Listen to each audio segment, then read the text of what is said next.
কি করবা? ফামান কানা ইয়ারজু লিকা রাব্বিহি ফালইআমাল আমালান সালিহা, তোমরা নেক আমল করবে, সৎ কাজ করবে। শর্ত কি? এবং শিরক মুক্ত ইবাদত করবে। কি রকম শিরক? যেই শিরকের মাধ্যমে রব নারাজ।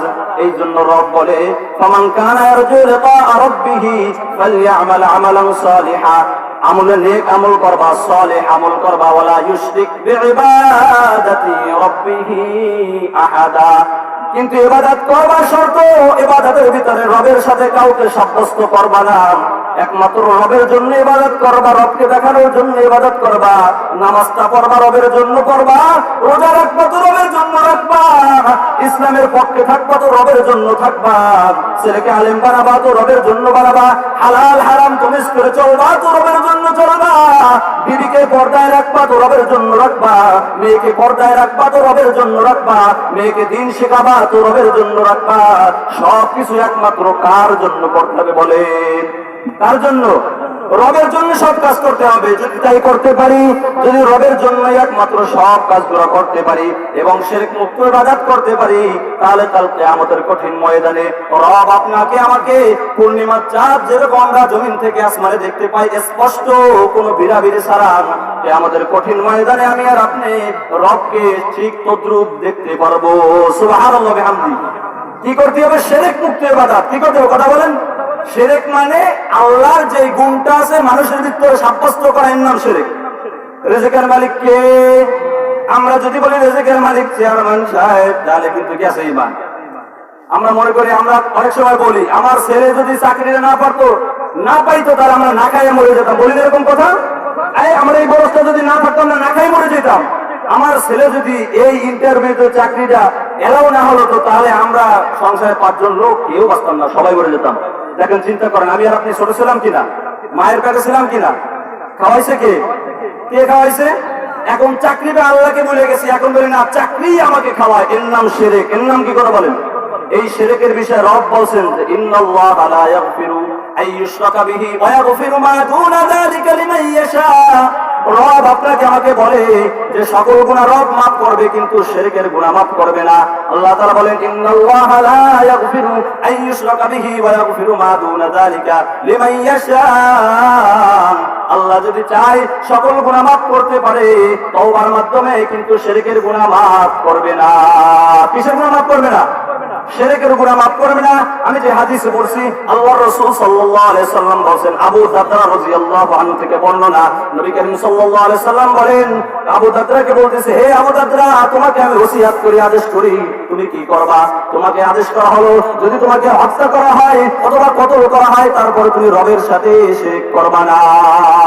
কার সাথে শিরক করবা না?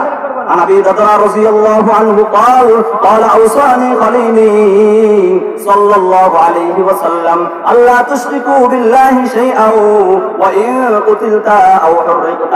নবী করিম সাল্লাল্লাহু আলাইহি সাল্লাম বলেন, হে আবু দারদা, তোমাকে আমি ওসিয়ত করতেছি, আদেশ করতেছি, তোমাকে যদি দুনিয়ার কোনো মানুষ হত্যা করে ফেলে অথবা কতল করে ফেলে, তারপরে তুমি আমি রবের সাথে শিরক করবা না। তুমি রবের সাথে কখনো শিরক করবা না। কেন? শিরকের এমন একটা গুনাহ, রব বলেন ইন্না শিরকা লাযুলমুন আযীম, যত গুনাহ আছে সবচেয়ে বড় গুনাহ হলো শিরকের গুনাহ। যে সকল গুনাহ মাফ করে দেবে, শিরকের গুনাহ মাফ করবে না, তাহলে গুনাহটার মাত্রা কত বেশি, কত বড়। শিরকের গুনাহ করা যাবে? যাবে? যাবে না। আমরা শিরক কিভাবে করি? আরেকটু ভিতরে যাই। শিরক আমরা কত ধরনের করি। হিন্দুরা পূজা করে মন্দিরে, আমরা করি বাড়ি। আমাদের এতটুকু হয়েছে উন্নতি। কি হয়েছে কথা বলেন? শিরক করে হিন্দুরা কোথায়? এটা আওয়াজ করে কোন জায়গায়? মন্দিরে পূজা করে না। এটা কি ইবাদত না শিরক? আপনাকে সন্দেহ আছে নাকি? ইবাদত না শিরক? হিন্দুরা শিরক করে মন্দিরে, আমরা করি ঘরে। ওরা পূজা করে মন্দিরে, আমরা করি ঘরে। এমন এমন শোকেস আছে আমাদের বাড়িতে, যে শোকেস গুলা সুন্দর সুন্দর হনুমান, সুন্দর সুন্দর বানর, সুন্দর সুন্দর রয়্যাল বেঙ্গল টাইগার দিয়ে সাজাই রাখি। এই সমস্ত যদি আমার আপনার ঘরে থাকে, ঘরের রহমতের ফেরেশতা ঢুকবে? ঢুকবে না। তাহলে হিন্দুরা পূজা করে মন্দিরে, আমরা করি ঘরে। আমাদের উন্নতি আছে না? আগে একদম বাইরে, আপনি ঘরে আগে, এই অবস্থা। আমরা কিন্তু বলতে চাই না। আমি এমন আমার বাড়িও গেছি, আল্লাহ পাক আমারে নিয়েছে, যে তাদের বাড়ির দরজার সামনে বিশাল এক ছেলের ছবি ঝুলে রাখছে। কেন? তার মেয়ের প্রেগনেন্স, ছেলে মেয়ে হবে। এবং ওই সকালবেলা নাকি কে বলছে যে ছেলের ছবি যদি বাড়ির সামনে দরজার সামনে রাখা হয়, সকালবেলা প্রত্যেকদিন ঘুমের থেকে করে যদি ছেলের ছবি থাকে, তাহলে মেয়ের নাকি ছেলে হবে। বলেন নাউজুবিল্লাহ। ছেলে দেওয়ার মালিক কে? মেয়ে দেওয়ার মালিক কে? কাউকে ছেলে দেয় না, মেয়ে দেয় না, এটাও কে দেয় বলেন? একটু বলেন, আওয়াজ দিয়ে বলেন। সন্দেহ হয় নাকি? রব যদি চায় সব পারে কি পারে না? আল্লাহ পাক রব্বুল আলামিন যদি চায় পিতা ছাড়া সন্তান দিতে পারে, মা ছাড়া সন্তান দিতে পারে। এই ক্ষমতাটা একমাত্র কার? আল্লাহ দেখায় দিয়েছে হযরত ঈসা আলাইহিস সালাতু ওয়াস সালামকে আল্লাহ তাআলা দুনিয়াতে ভূমিষ্ঠ করছে কি ছাড়া? পিতা ছাড়া। কি ছাড়া? হযরত আদম আলাইহিস সালাতু ওয়াস সালামকে রব সৃষ্টি করছে পিতা মাতা ছাড়া। পারে কি না পারে? অবশ্যই পারে। এই জন্য আমরা শিরক করব না ইনশাআল্লাহ। পারবো তো ইনশাআল্লাহ? রব তৌফিক দান করুক, সকলে আল্লাহুম্মা আমিন। ছোট্ট একটা ওয়াকিয়া হুজুর আস্তে আস্তে বলে শেষ করে দেব। হযরত মূসা আলাইহিস সালাতু ওয়াস সালাম ছিলেন কালিমুল্লাহ। কি ছিলেন কথা বলেন? হযরত মূসা আলাইহিস সালাতু ওয়াস সালাম কালিমুল্লাহ ছিলেন। কালিমুল্লাহ মানে রবের সাথে কথা বলতেন। হযরত পয়গম্বর মূসা আলাইহিস সালাতু ওয়াস সালামকে আল্লাহ তাআলা এমন মর্যাদা, এমন সম্মান, এমন নবী হিসেবে কবুল করছেন যে হযরত মূসা আলাইহিস সালাতু ওয়াস সালাম আল্লাহ রাব্বুল আলামিনের সাথে তুর পাহাড়ে যে কথা বলতেন, কথা বলতে হযরত মূসা আলাইহিস সালাতু ওয়াস সালাম পথে দিয়ে যাচ্ছেন।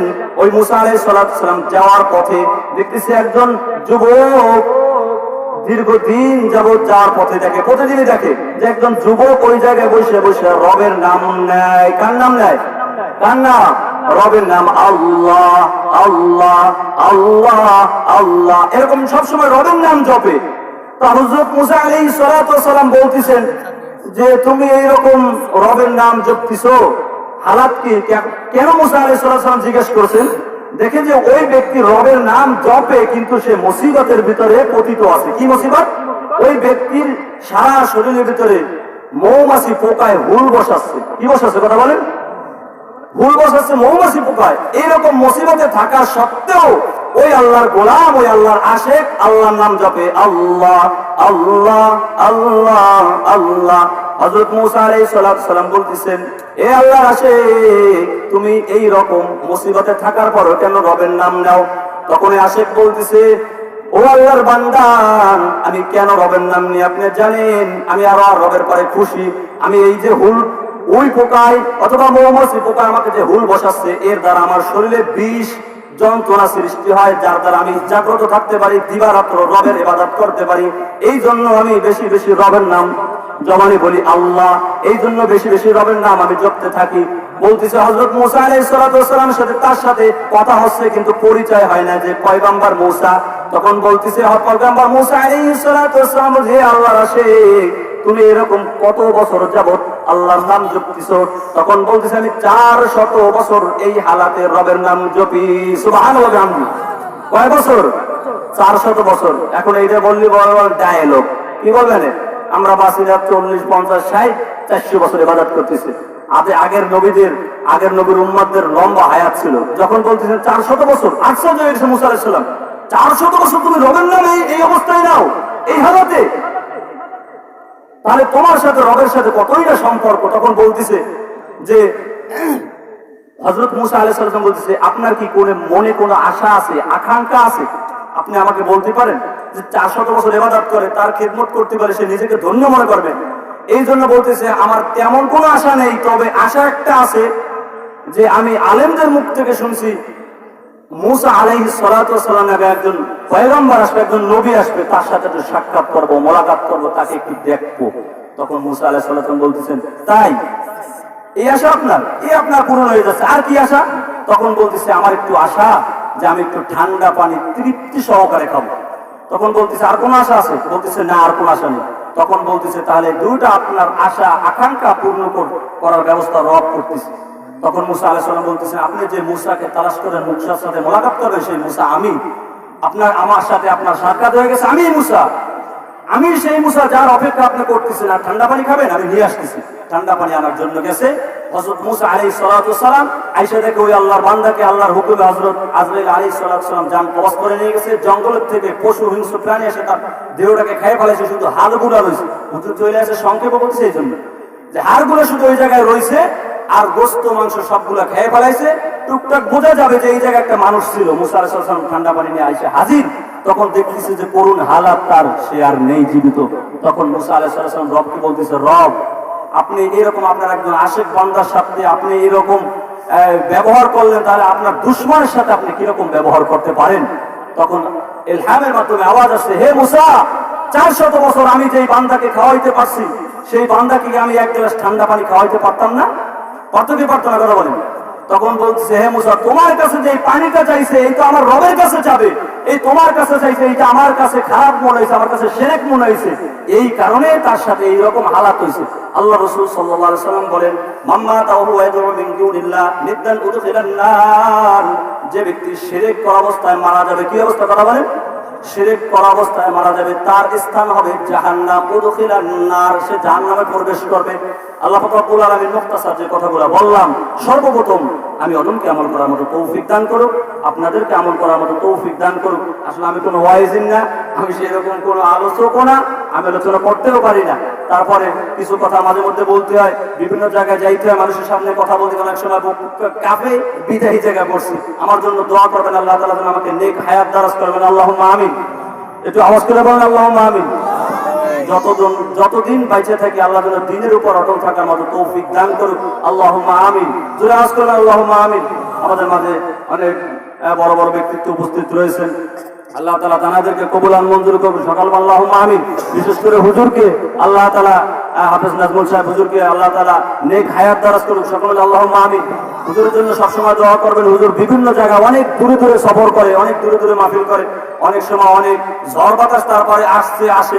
আল্লাহ তাআলা তাকে সকল মুসিবত থেকে আসান দান করুন। সকল আল্লাহুম্মা আমিন। जो कुछ और